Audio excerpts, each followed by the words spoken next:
It's here. No, it's really here. It arrived. Check this out.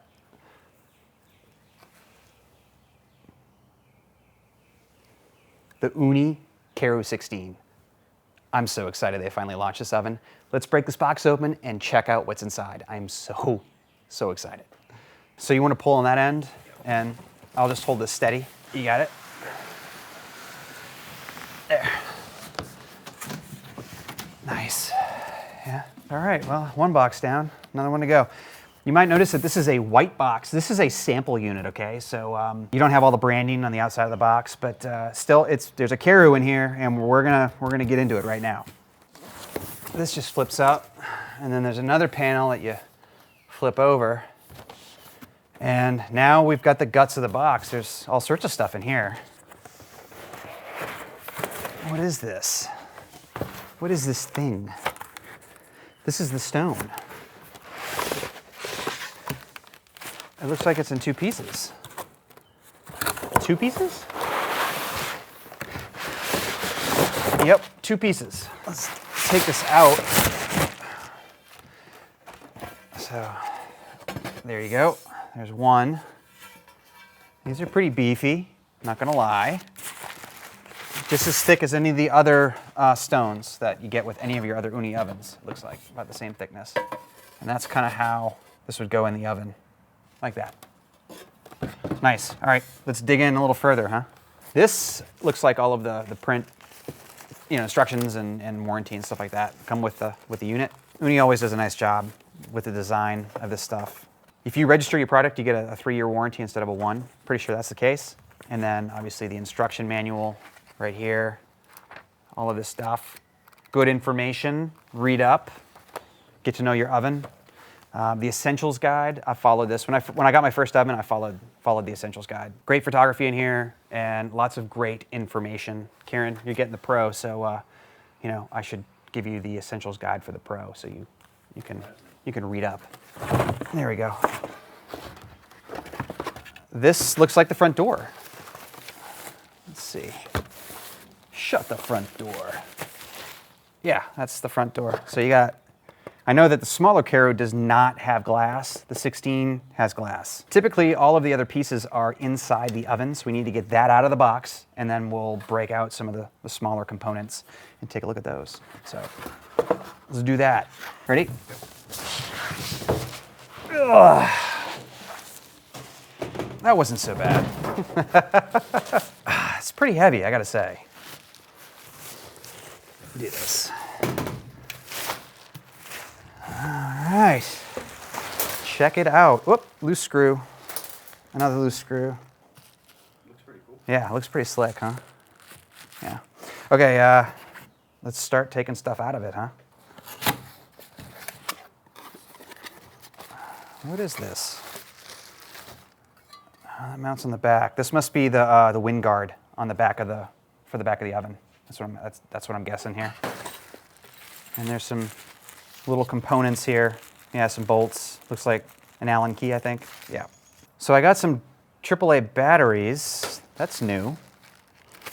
And what is this? Holy cow, dude. This must be an internal thermometer.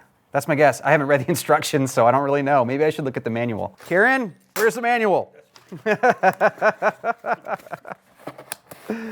I figured out where one of the screws goes. Right up in here. See? And this is the damper. I think it's the damper. What else is in here? All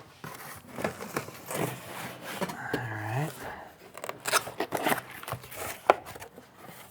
This looks like the fuel hatch on the back, or the fuel cover. It's like, when you get presents throughout a wrap at Christmas and you shaking the box trying to figure out what it is. Yeah, it's got a handle. So we had the front door, and now we have a fuel latch for the back. Oh, this way. Yeah, like that. Wow. Dude, I'm pretty impressed so far. Got some weight to it. It's sturdy. Yeah, it seems like every new oven they release, it's an improvement upon the last one. That's cool. Oh, wait, here, before we get any further, this is the cap that goes on. I'm assuming this is the cap that goes on if you're cooking with gas, because you don't need the chimney, right? Okay. You sit around boardroom eating pizza all the time? I wouldn't be surprised.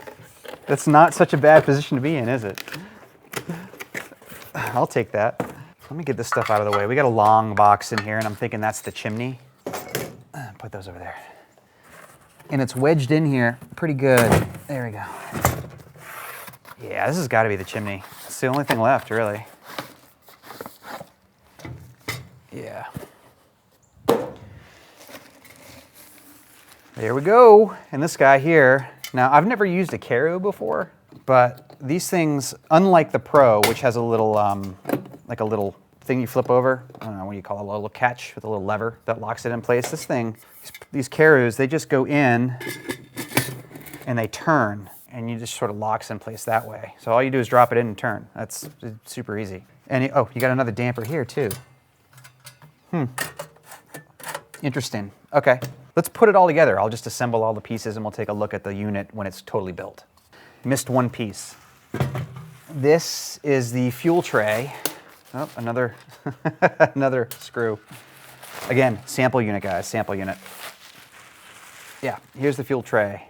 This is bigger than the one in the Pro, that's for sure. So to continue this setup, let's go ahead and we'll raise the legs. And you just, similar to the Koda 16, you just flip them out like this.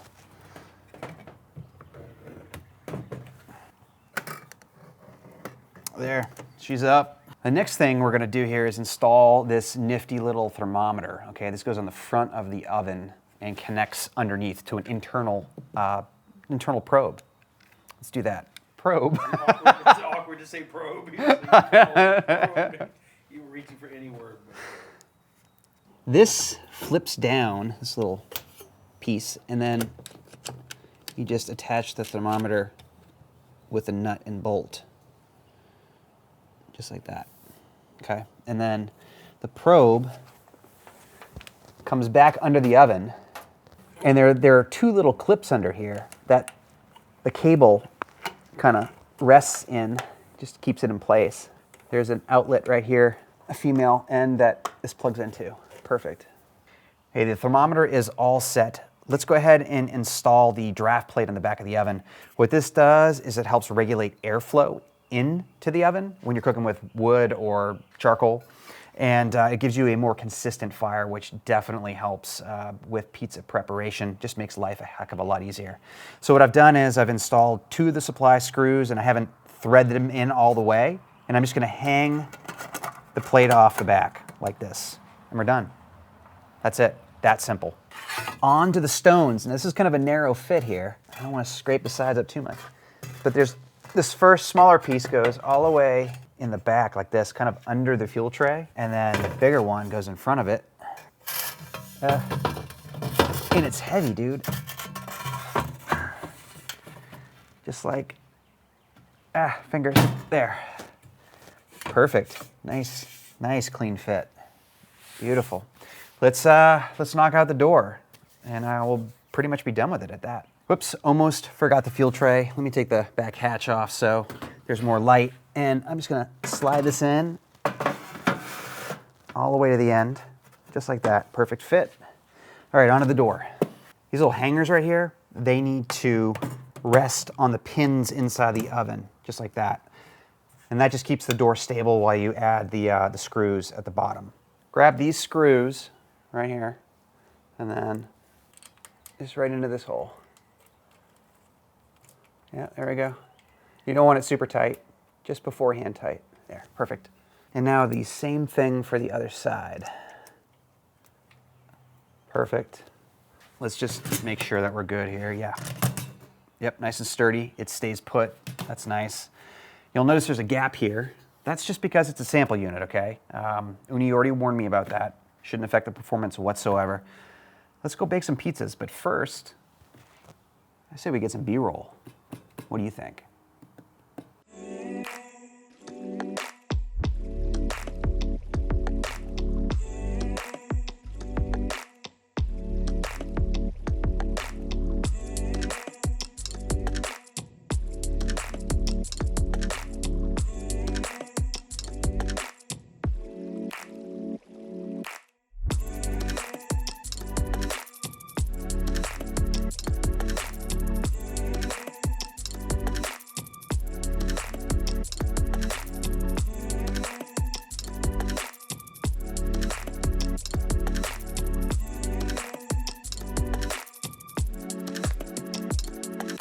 All right, so we have the Karu 16 fired up. It's at about 825 degrees, plus or minus a few. I got some dough over here ready to be topped. Life is good. Let's make some pizza. I'm gonna start with some ramp pesto. If you guys don't know what ramps are, it's like a wild onion. They're foraged, so watch my fried oyster video to learn a little bit more about them, okay? Next up, a little whole milk mozz, partially dried here.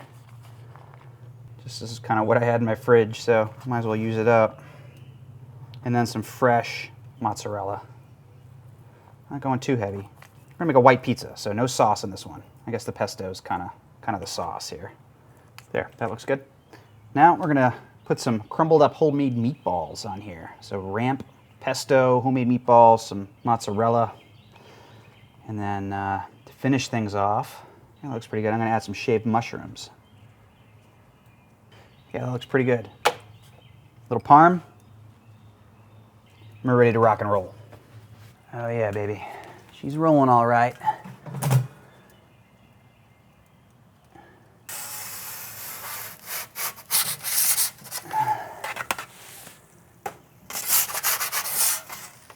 Oh yeah, that's looking pizza. Oh. I should mention that this is frozen dough, and it's actually looking pretty darn good for being frozen. Here it comes. What do you think? Looks pretty tasty, huh? Oh man, I'm so excited. This looks so delicious. The ramps make this pizza smell absolutely fantastic, so cutting into it.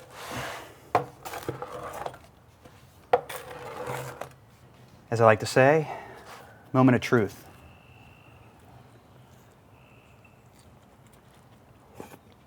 Got a little crispy on the bottom. Wow, it's pretty good. So, first cook, need a little bit of a learning curve here with this particular oven. They're all a little different. Nonetheless, pizza tastes fantastic. I'm sure my buddy Kieran over here wants to get in on a slice, don't you, buddy? That's it, guys. Hope you enjoyed the video. I'll catch you next time.